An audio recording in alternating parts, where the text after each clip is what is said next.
Bonjour à tous et bienvenue pour ce nouvel épisode de Raconte-moi la France, le podcast d'Héritage. Héritage, c'est une association qui veut faire aimer l'histoire, la culture et le patrimoine aux jeunes. Alors n'hésitez pas à venir découvrir tous nos autres contenus sur notre site internet et sur nos réseaux sociaux. Merci de nous rejoindre et c'est parti pour découvrir un épisode de l'histoire du Second Empire.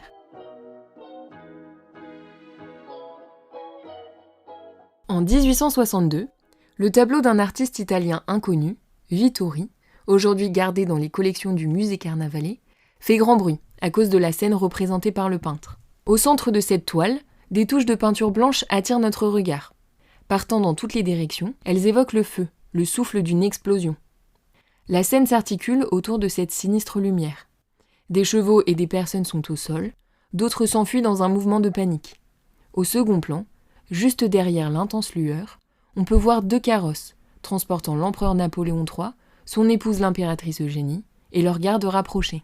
Vous l'aurez peut-être compris, cette scène peinte par Vittori représente l'attentat perpétré par Felice Orsini contre Napoléon III en 1858, devant l'Opéra de Paris. La peinture évoque l'acmé de l'attentat, le moment où le chaos a envahi les rues de Paris. Mais pourquoi un Italien, Orsini, a-t-il essayé d'assassiner Napoléon III ? Et comment s'y est-il pris ? Je vous propose pour répondre à ces questions un petit voyage dans le temps. Nous sommes donc le 14 janvier 1858. Il fait froid et une nuit profonde règne sur la ville lumière. Mais une rue, cependant, est particulièrement bien éclairée ce soir. C'est la rue Lepelletier, rue de l'Opéra de Paris. L'Opéra Garnier n'existe pas encore. Une foule dense s'y masse tant bien que mal, contenue par un cordon de sécurité.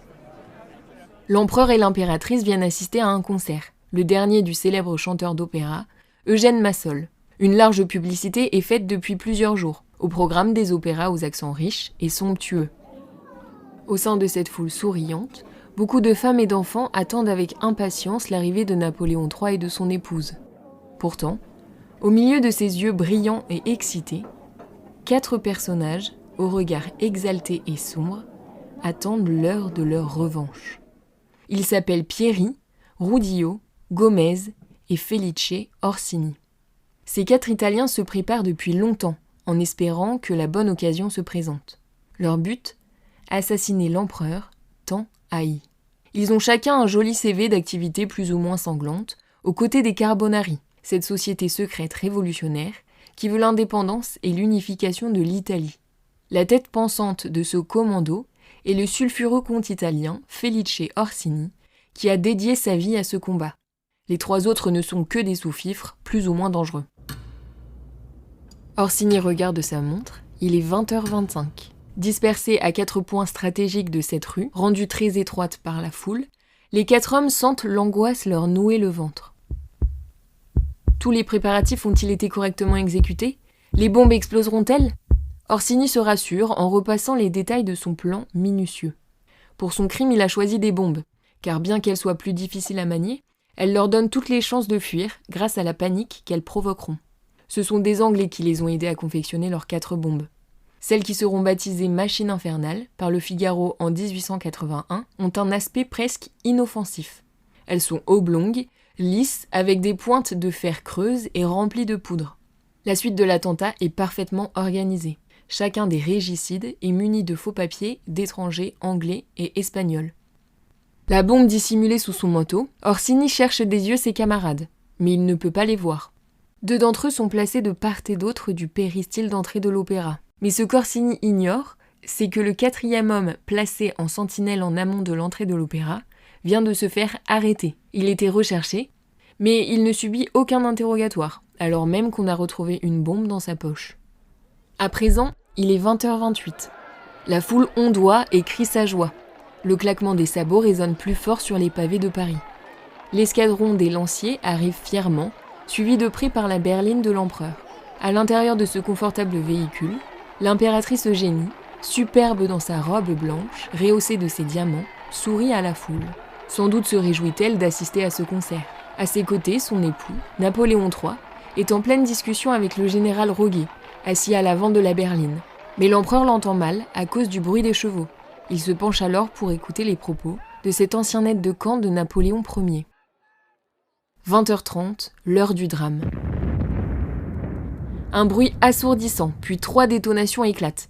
La première bombe est jetée sous les chevaux des orgueilleux lanciers, puis une deuxième sous l'attelage de chevaux de la berline. Et enfin, la dernière, jetée par Orsini, sous la berline impériale. L'obscurité, la peur et les hurlements s'abattent sur la foule. En 20 secondes, tout a basculé.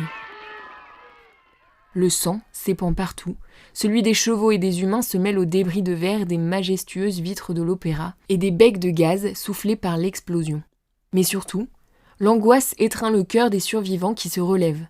La fameuse berline a basculé sur le côté, mais l'empereur en sort complètement indemne. Seul son chapeau garde un trou en séquelles. L'impératrice, elle, est retrouvée légèrement sonnée sur les trottoirs, sa belle robe tout ensanglantée. Le couple impérial a été sauvé par la protection des plaques de métal insérées dans la berline, un prototype de blindage. L'empereur fait preuve d'un calme souverain, l'impératrice reprend rapidement ses esprits. Pas question de se montrer déstabilisé. Ils pénètrent dans l'opéra comme si de rien n'était et assistent à la représentation. Leur courage, ébruité dans la presse, forcera l'admiration des badauds. On déplore 12 morts et un très grand nombre de blessés, dont une grande part de femmes et d'enfants. Le fameux théâtre de l'opéra de la rue Pelletier, construit en 1821, est abîmé. La chaussée est défoncée et la façade classique avec son péristyle et ses colonnades est sévèrement endommagée. Quant aux 4 malfrats italiens, ils sont très vite rattrapés.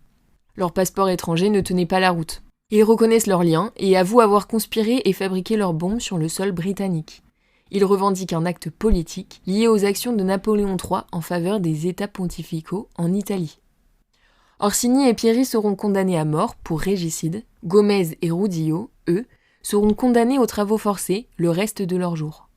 Orsini, depuis sa prison, adresse des lettres brûlantes de désespoir suppliant l'empereur non de le sauver lui, mais d'agir en faveur de l'indépendance de l'Italie. Voici ce qu'il demande. Que Napoléon III rende à l'Italie l'indépendance que ses enfants ont perdue en 1849 par le fait des Français. Il continue.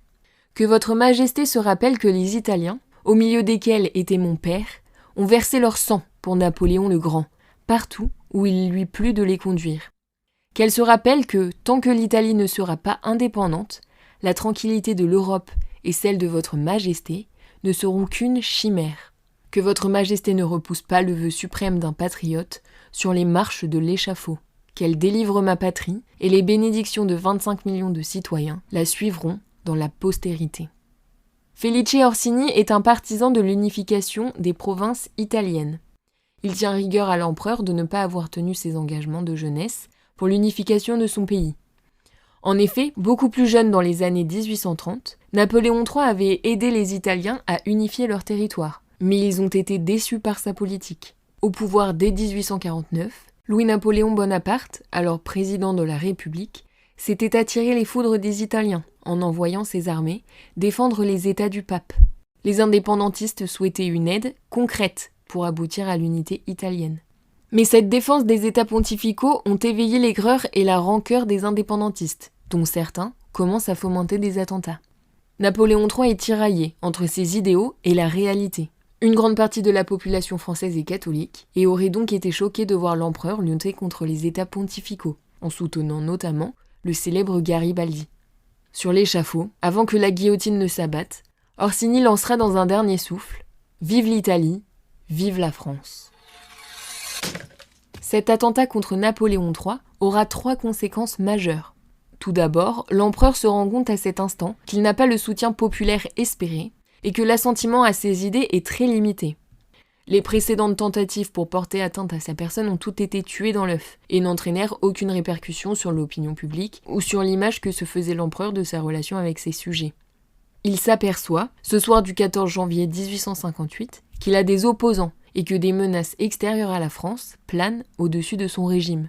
Il va réagir dans la foulée en renforçant sa garde et en instaurant plus de mesures policières. Mais cela contribue à renforcer l'aspect autoritaire de son régime. Napoléon III prendra également conscience de l'intérêt des indépendantistes italiens à son encontre. Il reprendra ce que Napoléon Ier, son oncle, avait développé dans son mémorial sur l'île de Sainte-Hélène, l'idée de lutte pour la liberté des peuples. À la suite de l'attentat, l'empereur va transformer sa politique italienne. Il rencontre le comte de Cavour, lors d'une cure à Plombières, dans les Vosges. Le comte de Cavour est président du Conseil de Sardaigne. Cette rencontre préfigure une intention de Napoléon III d'intervenir en Italie pour aider les Italiens à se défaire de la domination autrichienne. Ce revirement pro-unitaire fait écho à une peur nouvelle, celle du terrorisme. La troisième décision, prise le lendemain de cette fameuse nuit, n'est pas politique, mais marque encore aujourd'hui le paysage artistique parisien. L'empereur fait raser la salle d'opéra qui était située au 12 rue Lepelletier pour en élever un nouveau. Le précédent opéra avait été construit après que le duc de Berry ait péri assassiné dans l'ancienne salle. De plus, l'accès était peu commode et les rues alentour trop étroites. La sécurité était de ce fait très difficile à assurer. Un vaste concours est donc lancé pour la construction d'un nouvel opéra qui se veut être le manifeste de la grandeur de l'empereur Napoléon III. En lice, de parfaits inconnus, mais aussi le célèbre Viollet-le-Duc, qui a les faveurs de l'empereur. Pourtant, c'est un tout jeune architecte, Charles Garnier, qui gagne. Il n'a jamais rien construit de pareil, mais il lance à l'impératrice qui s'interrogeait sur le style de ce bâtiment. « Mais madame, c'est du Napoléon III !» Outre le style foisonnant et l'architecture audacieuse, il a dû régler des problèmes techniques très difficiles. Le baron Haussmann, le préfet de Paris, lui a accordé une parcelle très étroite qui n'est même pas un carré parfait et qui doit servir de carrefour. Cela va lui rendre la tâche très ardue et Napoléon III ne verra jamais son bel opéra terminé. Cependant, ce magnifique bâtiment que l'on connaît aujourd'hui comme l'Opéra Garnier reste emblématique de l'empire de Napoléon III. Cet attentat d'Orsini contre l'empereur sera considéré comme le premier attentat terroriste moderne. L'importance de la presse dans la propagande politique apparaîtra également au grand jour. En France, l'attentat est reproduit dans tous les journaux, montrant un empereur resté digne face à l'atteinte et entouré de son peuple. C'est l'image qu'il veut donner de son régime. Le peuple est toujours aux côtés de l'empereur. En Italie, Orsini est célébré comme un saint. L'exploitation politique est totale dans chaque pays et l'événement marquera durablement les relations diplomatiques entre la France et l'Italie. Sur un plan personnel, Napoléon III est inquiet pour sa sécurité. Et c'est sur ce point que saura se démarquer Charles Garnier dans son projet de nouvel opéra, en proposant un dispositif d'élargissement des voies d'accès, assurant la sécurité de l'empereur et nous permettant à nous, simples observateurs émerveillés, de nous délecter de cette sublime réalisation.